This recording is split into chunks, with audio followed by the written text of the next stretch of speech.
recorded live from the English Valley's History Center. It's August 23rd, 2025, and we're rolling. Hello, everyone. My name's Jackie Geringer McDermott. We've got a special acquisition this morning we want to show you. This came from the Bob Buckner family. It is what I would call a decoupage or um, a wooden plaque, and it's got story about the grand opening of Bucky's Red and White. And that's going to be a permanent acquisition here if you'd like to come to the History Center and see it. Now we're going into the diary. This diary was written by my great aunt, Mary Elizabeth Claypool Wade, who was known as Libby Wade. She is 75 years old in June of 1950. And here's a picture of Aunt Lib. And the little girl is her great granddaughter, Barbara Wade.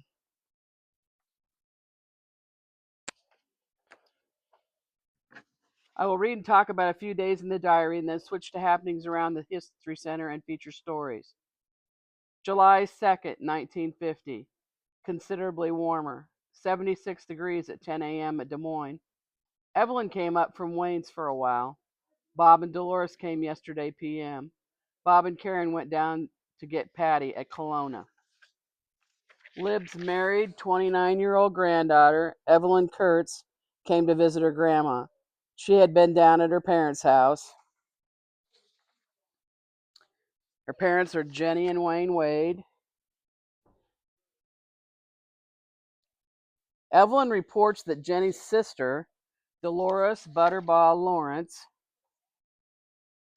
and her husband, Bob Lawrence, have arrived from Minnesota to collect their daughters. And their daughters were Karen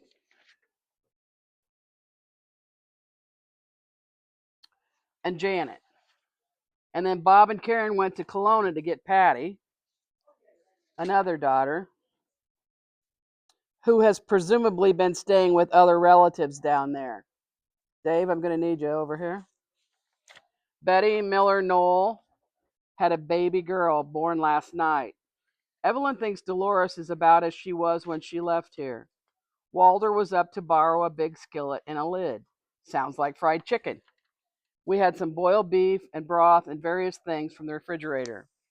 And I wanted to show you, this is a 1945 class composite picture, and Betty Miller Knoll, the daughter of Dr. Lawrence, or Old Doc, and his wife Elizabeth, has given birth to a girl.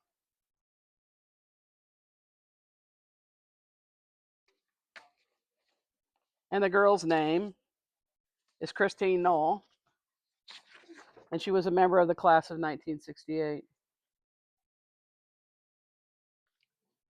Walter is Lib's married grandson, and he lives a block away with his wife Frida and children Claudia and Jimmy. He came over to borrow a skillet to make fried chicken. Suzanne brought up a letter from Anna, much the same as she wrote to me. Daryl Pophams have company. Mabel and Willards, I think. Janet was in. She thought they were going to Wellman tomorrow and to go home from there. Lib's oldest great-granddaughter, Suzanne Kurtz, who is 7 years old, brought a letter written from Lib's daughter, Anna, in Texas. Here's Anna. The letter was to her brother Perky and his wife Jenny, likely telling of Anna's worries about the tensions in Korea, as they have 3 military-aged sons. The Daryl Popham family evidently must have lived close enough that Suzanne reported what she saw to Great-Grandma Lib. Jenny's niece, Janet Lawrence, also dropped in to tell Lib their travel plans. Mrs. Bolts was here a while in the late p.m. She brought a cup full of red raspberries. They were good on ice cream for supper. Russell ate bread and milk. Bruce came in to see how he was feeling. He may try to go back tomorrow. Didn't feel very strong yet, but is some better.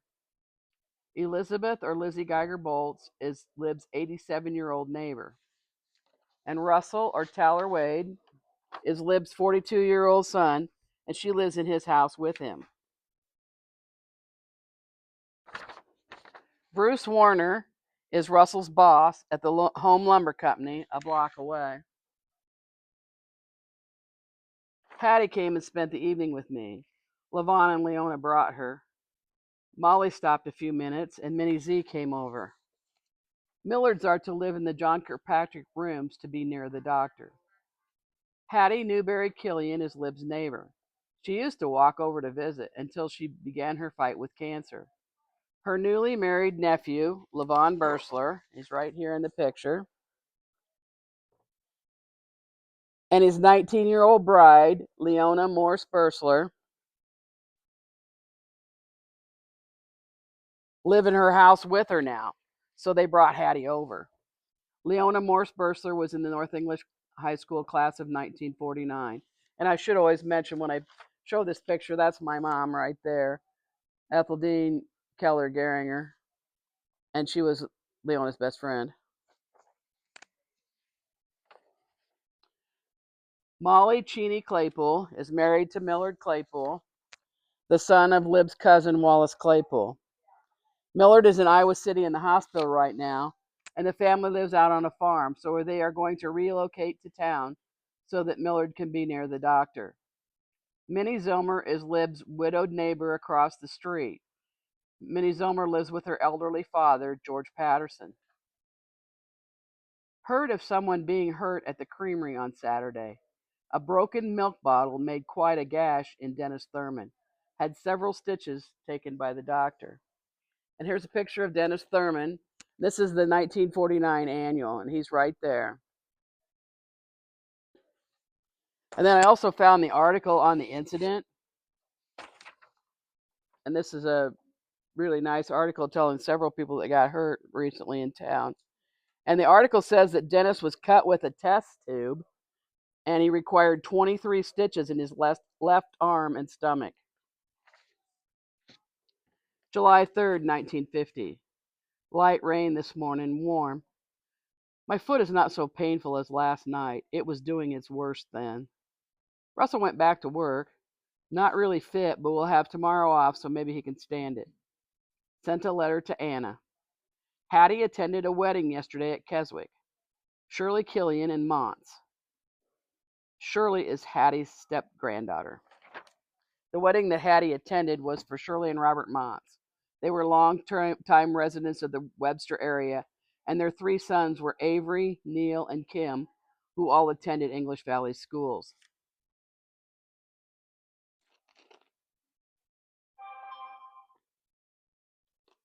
Levon and Leona brought me one of their wedding pictures. Very nice. Flossie and Barbara were in for a few minutes. Molly went out home last night and stayed today. Flossie Claypool West, the daughter of Millard and Molly Cheney Claypool, lives in a rented room across the street with her daughter Barbara. Tracy came up shortly after dinner. As she left, Mary R. came, and then Mary Pope, and later Mrs. Bolts. In the evening, Mary Newhouse. Lots of company, and I enjoyed all of them. Mary Pope hasn't been here for a long time. Lib's visitors today were my great-grandma, Tracy Wallace. She's right there.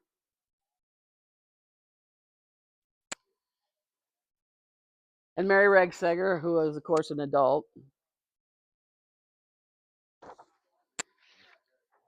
Mary Newhouse, Lizzie Geiger Bolts, and Mary Pope. There is a circus in town today. Lots of kids went, and some older ones who had the children to take as an excuse. Velvet and the children were here after supper. She brought us some eggs. Russell went fishing, so he is better, I'm sure. Lots of firecrackers. Against the law, but that don't count. Flossie and Barbara stopped at the porch to see Lucinda. And here is the ad for the circus. Coming under mammoth waterproof tent, the All-American Wild Animal Circus and Trained Animal Exhibition. Twice daily at 2 p.m. and 8 p.m. at North English. Aerialists, clowns, acrobats. Sponsored by the North English Boy Scouts of America. Monday, July 3rd, North English Municipal Field.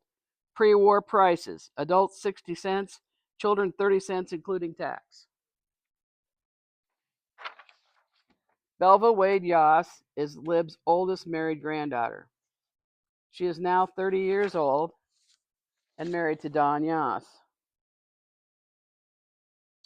Their children are Mick Yoss and Lucinda, or Cindy Yoss.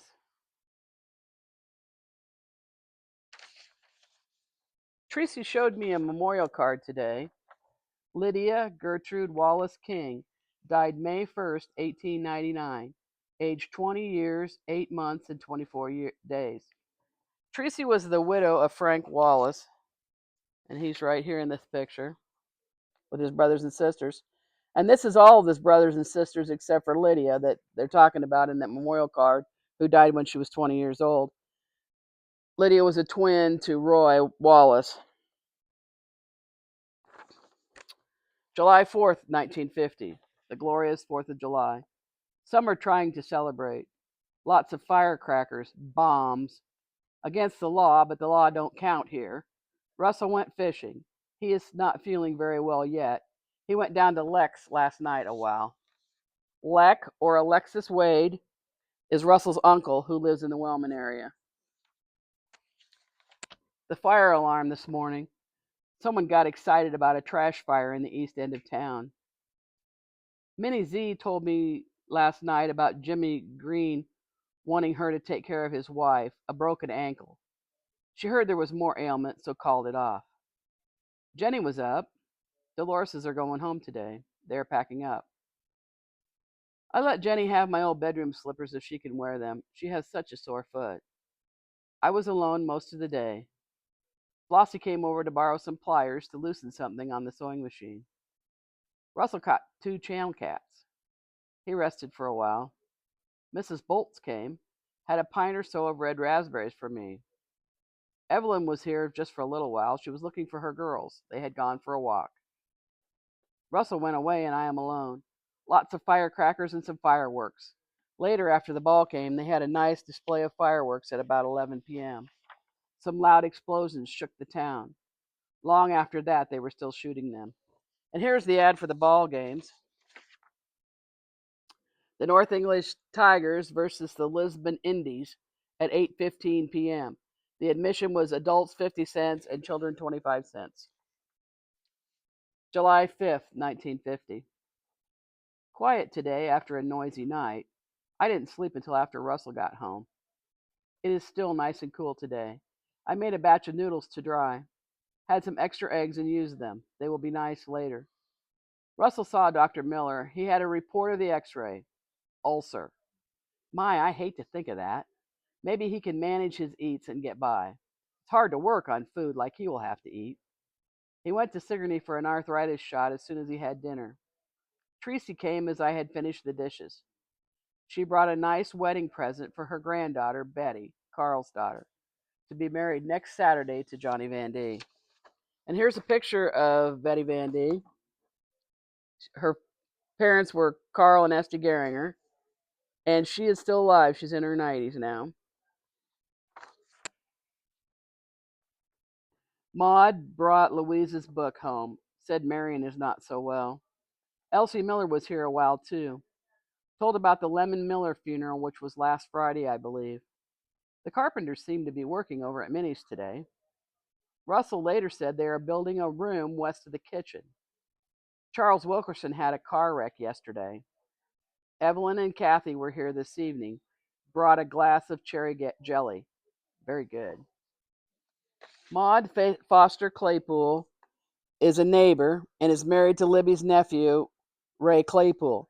And she is telling Lib about her niece, Marion Claypool, who is Lib's great niece. Elsie Miller is another neighbor who used to live out in the Green Valley area east of town. Charles, or Chad Wilkerson, he's right here, was also in the North English graduating class of 1949. And there was also a write-up on Chad's wreck in the newspaper, in this same article. And it said that Chad sprained his arm and Gene Popham, who was a passenger, received minor scratches. It sounds like they were lucky as Chad rolled his new Ford. July 6, 1950. Still cool but clear. It will be warm in the sun, but our house is shaded all forenoon. I got the work done and the birds taken care of. Crocheted a little. Ruby Mitchell called and asked for a pickled cherry recipe. She said I gave it to her several years ago, but she had lost it. Olive cherries. 1 cup of water, 1 cup of vinegar, 3 tablespoons of sugar, 2 tablespoons of salt. Pour on cold and seal. After dinner, Lena came. Phyllis had a headache and fainted at the creamery this forenoon. Is anemic, the doctor said. He gave her medicine and she went back to work in the PM. Maud was here. Marion is a little better today. She is bad off. Lib's middle son, Warren or Mike Wade, is married to Lena Wallace Wade, and they're right here in the picture. And their daughter, Phyllis, is right here. She is working at the English Valley's Creamery, and she also graduated from North English High School in 1949. Hattie got a ride over. Jenny was up, and later Mrs. Bolts was here. I am just not good today. I wonder why. Not that I'm working too hard, Shirley. Stella came up in the evening. She is to go tomorrow to Mason City to visit her sister, Belle Connolly. Bob is in the IOOF home there. She will visit him too. She expects to visit her cousin, Agnes Christensen, while she is away. Stella Markwell Wallace is Lena's mother and the widow of Roy Wallace. She is friends with Lib too. Another ball game tonight at the park here. The Odd Fellows picnic is to be Sunday at Mason City. Flossie said Millard would not come home from the hospital for a few weeks. Art brought the milk today. The other men is indisposed from celebrating. Art Carter owned the local dairy and delivered milk to Lib. The English Valley History Center promotes the rich history of the communities within the river valleys of the North, Middle, and South English rivers. It encompasses an area roughly served by the English Valley School District from Deep River to near Parnell and from Watcher to Kinross. This also includes the communities